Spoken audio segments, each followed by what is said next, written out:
2019년도 오늘 주일로는 마지막 주일입니다. 그동안에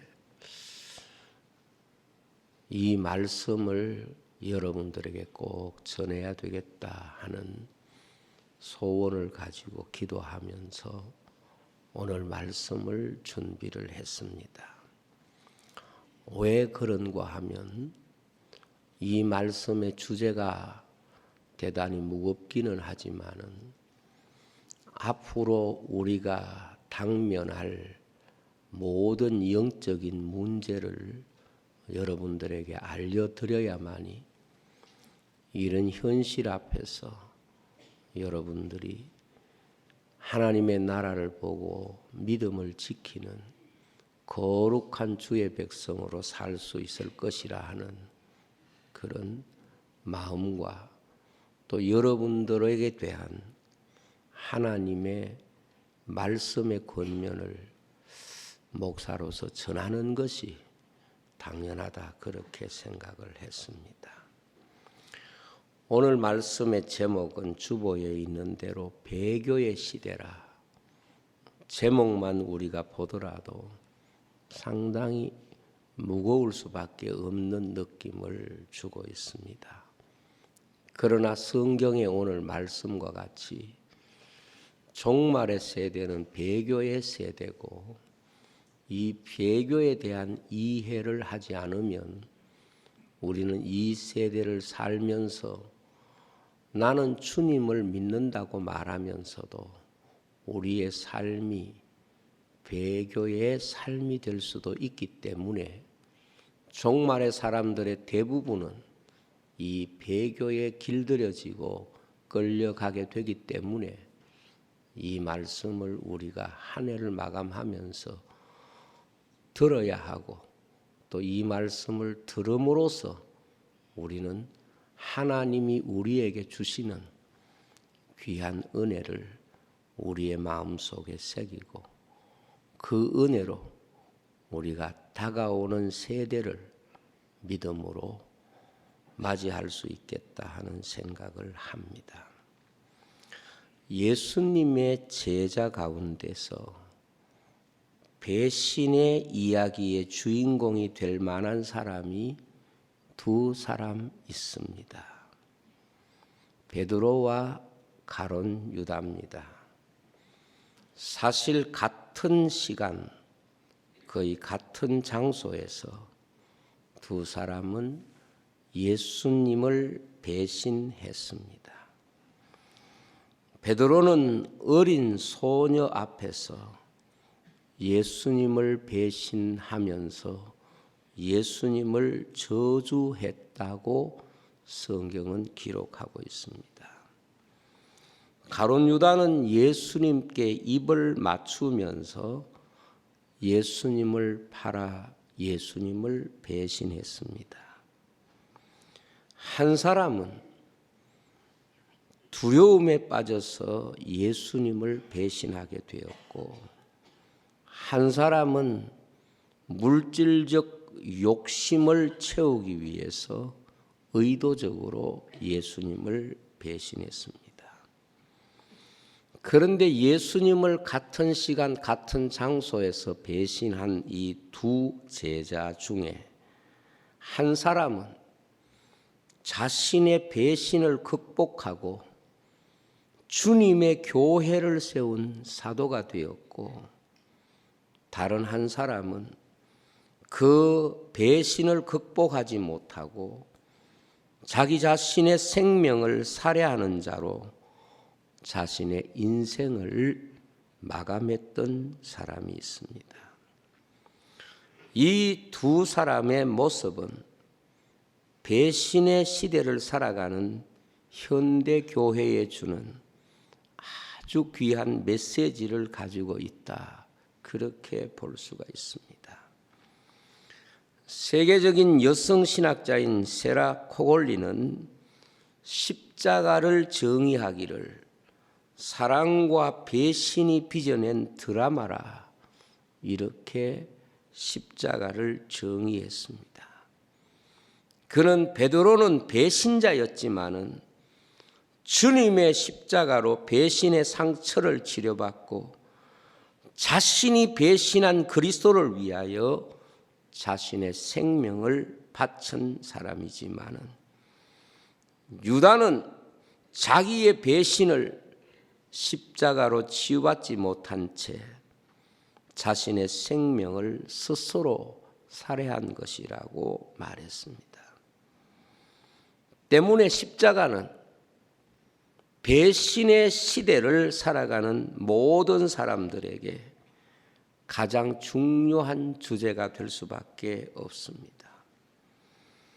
주님의 십자가로 자신의 연약함 그리고 자기 자신의 욕심으로 말미암는 배신을 발견하고 그 배신을 치료받는 은혜로 경험되는 사람이 있는가 하면, 그 십자가를 멸시함으로 자신의 배신을 가지고 자신을 정죄하고 배신을 자기의 것으로 만들어버리는 사람도 있다는 말씀입니다. 그리스도인에게 신앙생활이 무엇일까요? 내 삶에 있는 배신의 삶을 치료하는 삶으로 자신의 신앙생활이 하나님 앞에 드려져야 되는 것이고, 반대로 인생이 예수 그리스도를 믿지 않는 것이 무엇입니까? 인간 스스로 하나님을 배신하고 그 배신을 자신의 것으로 확정하는 것과 같은 것입니다.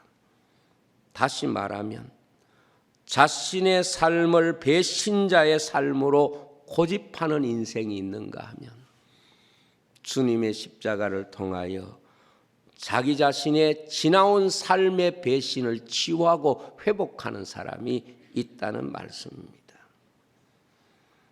단테의 신곡 지옥편이 있습니다.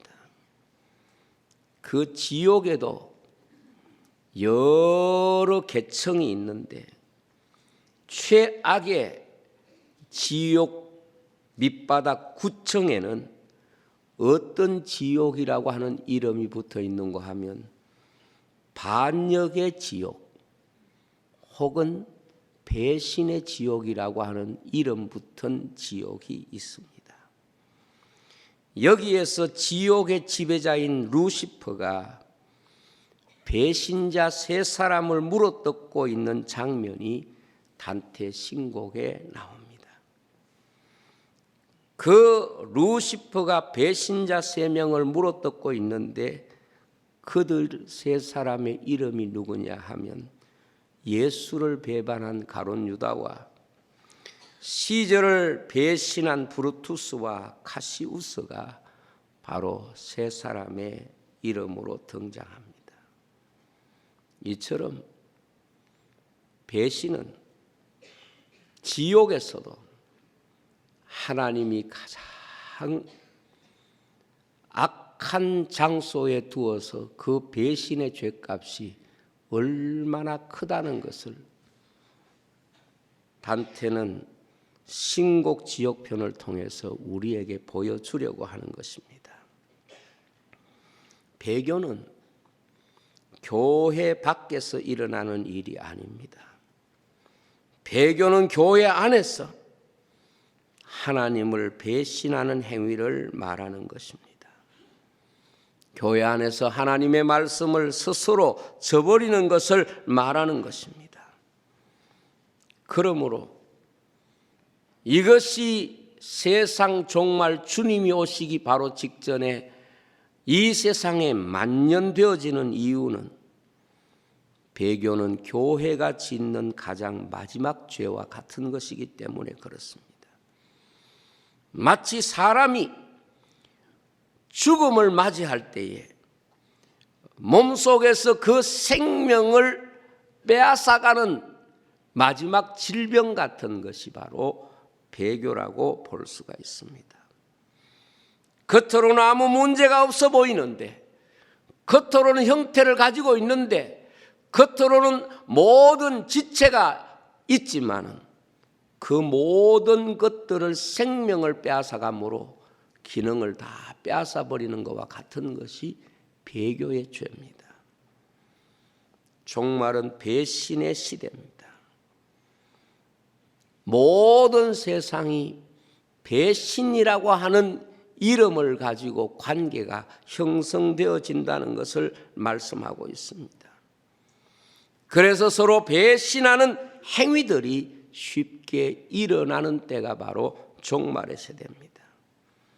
종말의 세대는 관계라고 하는 것들이 하나님의 거룩한 교회처럼 하나가 되는 관계가 아니라 서로 배신하는 관계로 바꾸어지는 것을 말씀하고 있습니다.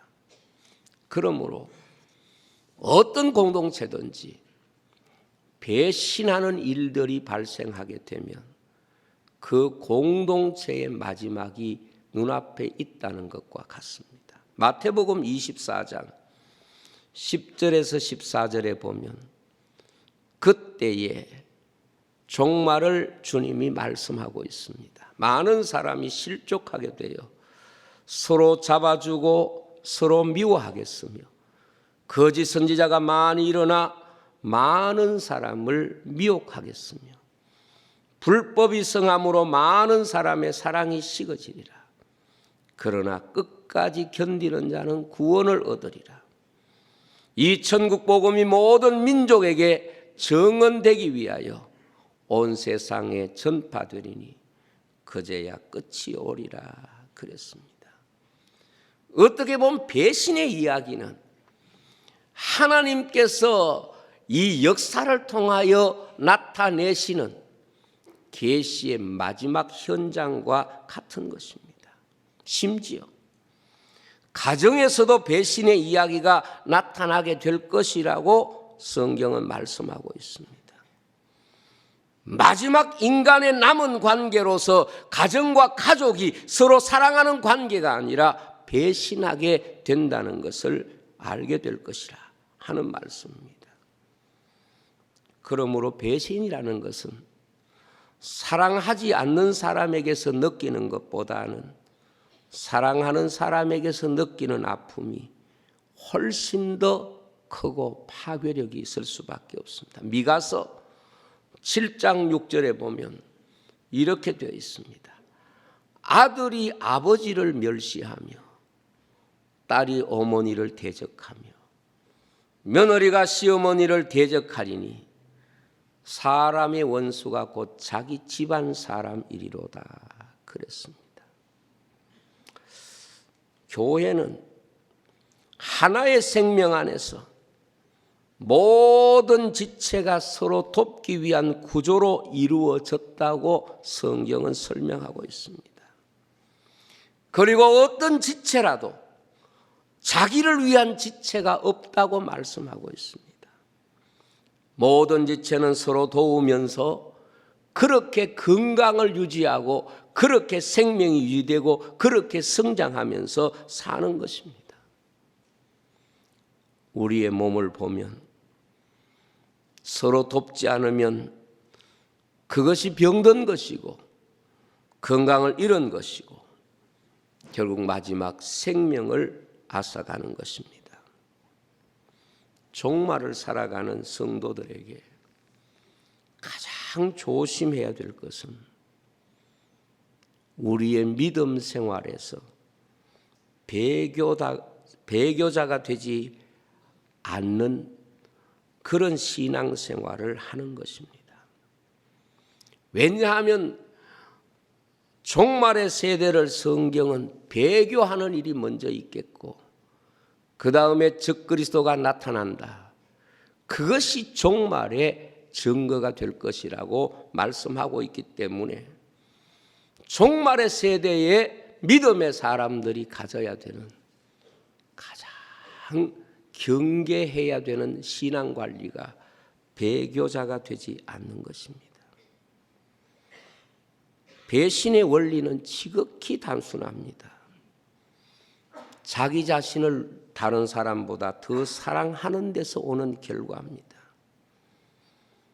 아무리 우리가 이 세상에서 많은 것을 배우고 높은 지위에 올랐다고 하더라도 자기 자신을 상대보다 공동체보다 더 사랑하게 되면 배신은 너무도 쉽게 일어날 수 있기 때문에 그렇습니다.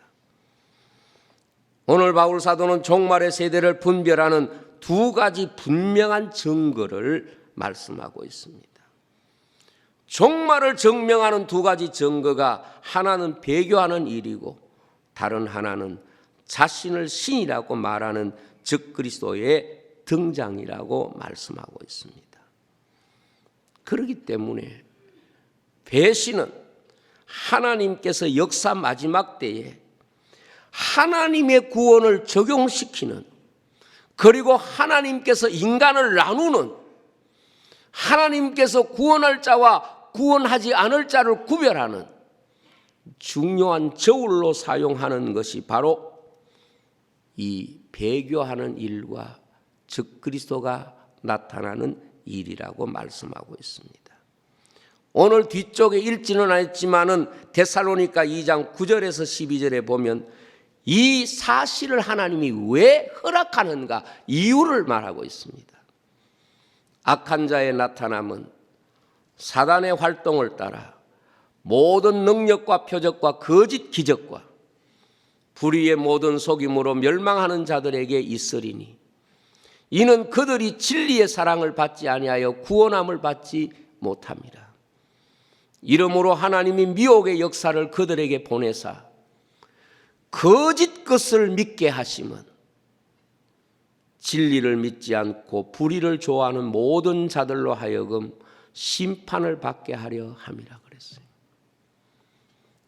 마지막에 하나님은 거짓 것을 세상에 허용하심으로써 그것을 믿는 사람들을 하나님이 심판하기 위해서 그 거짓의 것들을 허용하신다는 것을 말씀하고 있는 것입니다. 말세가 되면 배교하는 사람의 손에도 성경이 들려져 있고 예수로 인하여 순교한 사람의 손에도 성경이 들려 있을 것입니다. 우리가 믿고 따르는 하나님 외에 사단이 사람을 통하여 자신을 하나님이라고 속일 때 그리로 따라가게 될 것이라고 말씀합니다. 때문에 사람들은 혼란을 겪게 됩니다. 사람들은 이 종말의 배교의 상황 속에서 믿음 지키기가 어려워지게 된다 하는 그런 말입니다. 그러면 배교가 무엇일까요? 구체적으로 배교가 뭘까요? 저는 이 구체적으로 배교가 세 가지로 나타난다고 생각합니다. 첫째는 교회의 배교가 있습니다. 하나님의 교회가 하나님을 배반하고 배신하는 배교가 있습니다. 어떻게 하나님의 교회가 하나님을 배교할 수 있지? 우리가 이렇게 생각하기가 쉽습니다. 그러나 그렇지 않습니다. 여러분들이 너무도 잘 아는 대로 예수님을 십자가에 못 박은 사람들이 대제사장들이고 그리고 바리새인들이고 서기관들입니다. 그들이 예수님 즉 하나님을 믿는다고 하는 사람들이 하나님의 아들을 십자가에 못 박는데 가장 앞장서 있다는 것을 볼 수가 있습니다. 말세가 되면 하나님의 교회 안에서 배교하는 일이 일어날 것입니다.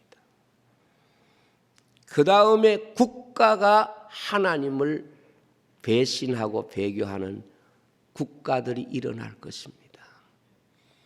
그래서 종말이 되면 국가라고 하는 조직이 단순히 백성들에게 삶의 질서와 여러 가지 삶의 환경을 제공하는 공동체가 아니라 국가라고 하는 그 거대한 조직이 하나님을 배교하는 조직으로 바꾸어진다는 겁니다. 국가가 하나님을 배교하는 조직으로 바꾸어지게 되는 거예요. 그다음 세 번째로 가정이 하나님을 배교하는 일이 일어납니다. 그래서 하나님이 인간을 창조하시고 제일 먼저 주신 것이 가정이고, 하나님이 주신 그 가정이 처음부터 하나님 말씀을 믿지 아니함으로 하나님 앞에 죄를 지었는데, 종말이 되면 이런 가정들이 하나님을 배교하는 일들이 발생하게 된다는 거죠. 그것을 보여준 것이 바로 노아 시대입니다. 노아 시대는 하나님을 배교한 가정들이고, 노아의 가정은 하나님의 말씀을 순종함으로써 그 시대에 노아의 가정은 구원의 가정이 되고, 모든 노아의 가정 이외의 가정은 하나님의 심판을 받은 가정이 됐습니다. 예수님은 말세를 노아의 때와 같다고 말했습니다. 그렇다고 하면 교회가 주님을 배교하는 게 뭘까? 오늘 이 시대에 있어서 교회가 주님을 배교하는 게 뭘까? 그것이 바로 종교 통합 운동일 것입니다. 지금 세계 모든 교회들은 종교 통합 운동이라고 하는 거대한 물결에 휩쓸려 가고 있습니다.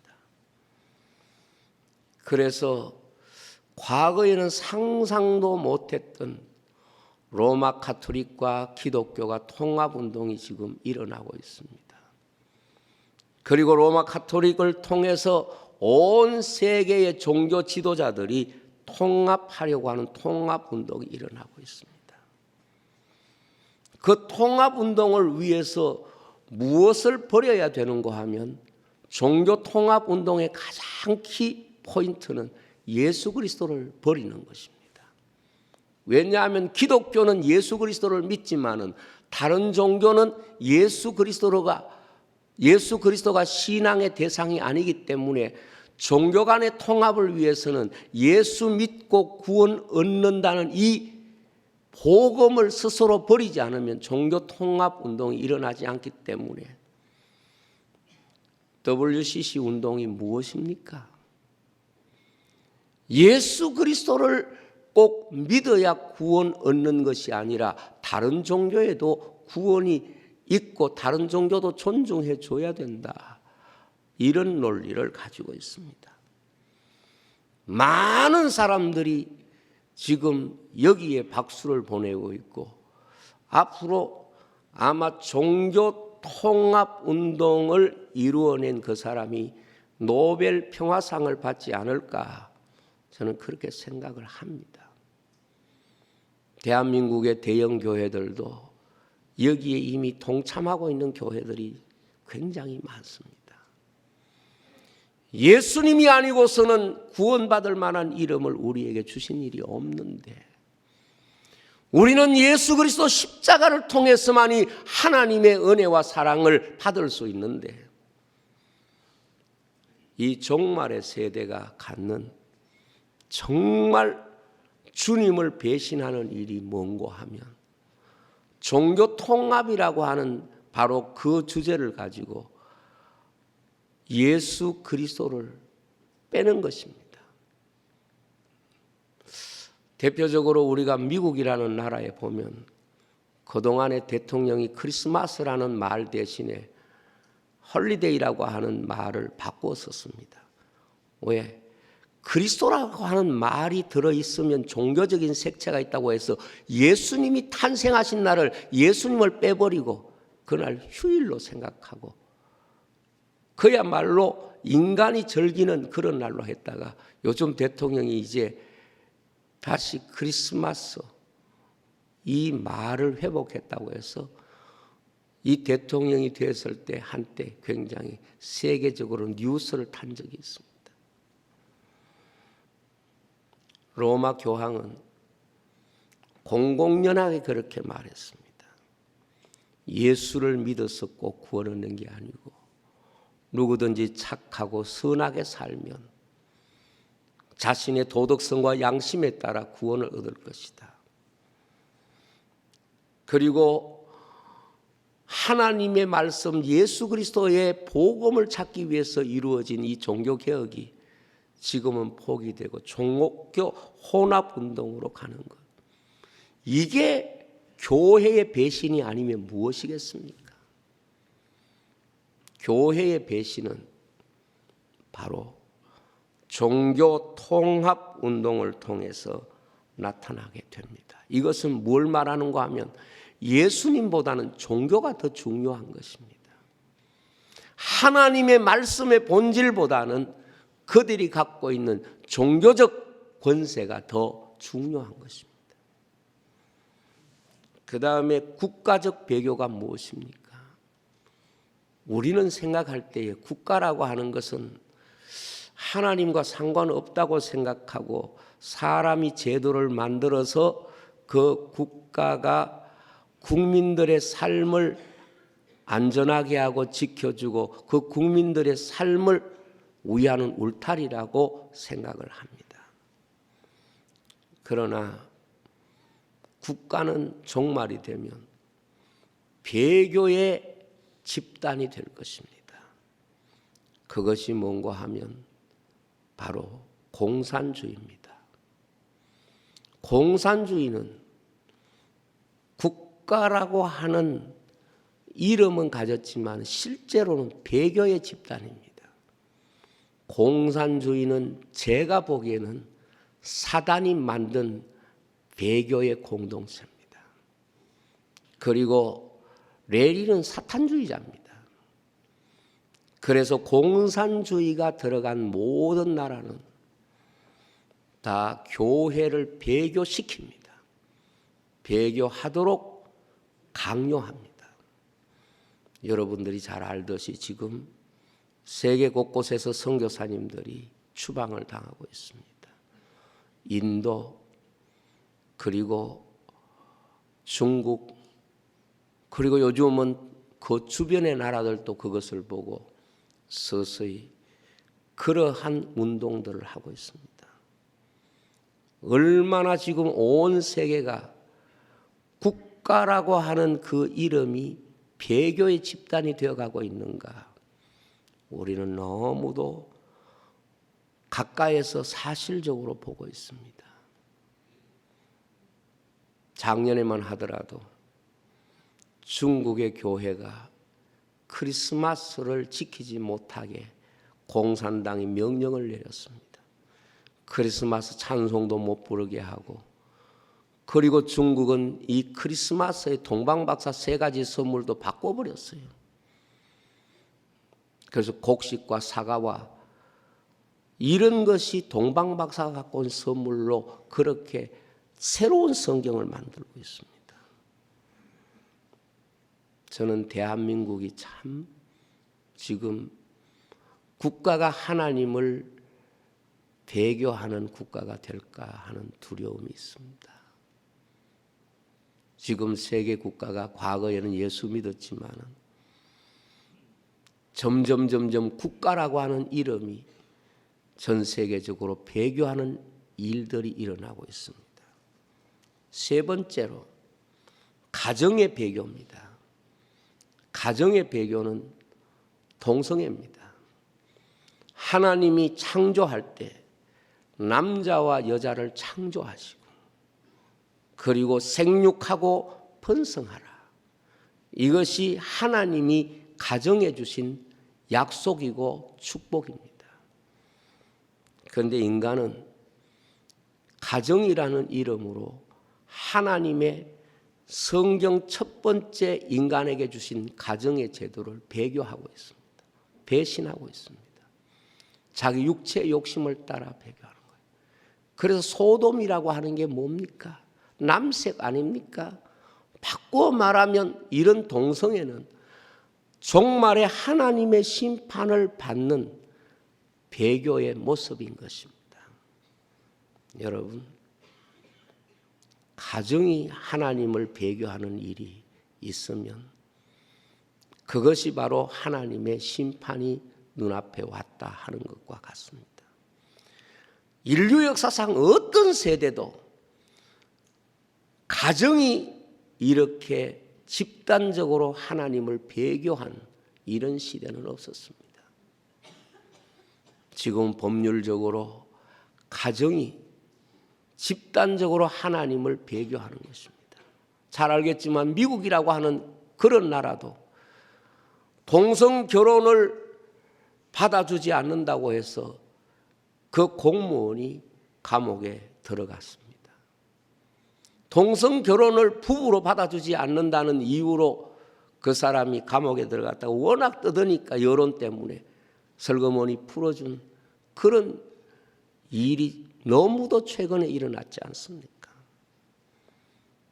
우리는 배교의 시대를 살아갑니다. 여러분, 앞으로 종교 통합을 여러분 잘 보시기 바랍니다. 종교 통합은 교회 안에서 그리스도를 제거하는 그리스도에 대한 가장 무서운 배교입니다. 국가의 배교가 있습니다. 공산주의는 바로 국가의 배교입니다. 북한에 공산주의를 완성한 사람이 누군가 하면 바로 강양욱 목사입니다. 김일성의 외삼촌이지요. 국가 속에 공산주의를 받아들이고 그것이 그 나라를 잘 살게 해주는 것처럼 교회를 속이고 교인들을 속여서 결국은 국가가 하나님을 배교하게 만든 거예요. 지금 대한민국의 목회자들이 공산주의는 나쁜 게 아니다. 이걸 공공연히 강단에서 외치는 교회들이 등장하고 있습니다. 국가가 배교하는 일들이 일어나는 것은 지금 너무도 분명하고 확실합니다. 그리고 가정이 배교하는 일들이 일어납니다. 가정의 배교 중에 동성애보다 더 가정을 세우신 하나님 앞에 배교하는 일들이 어디 있을까요? 우리는 앞으로 이 배교의 시대를 눈앞에서 어찌 보면 더 분명하게 보게 될 것입니다. 오늘 이 말씀을 여러분들에게 전하는 것은 우리가 앞으로 살아가야 하는 세대가 배교의 시대이기 때문에 그렇습니다. 우리가 이 배교의 시대에 주님 바라보고 주님이 눈앞에 오셨음을 인지하는 깨어있는 주의 백성이 다 되시기를 주의 이름으로 축복을 드립니다. 기도하겠습니다. 우리 아버지 하나님,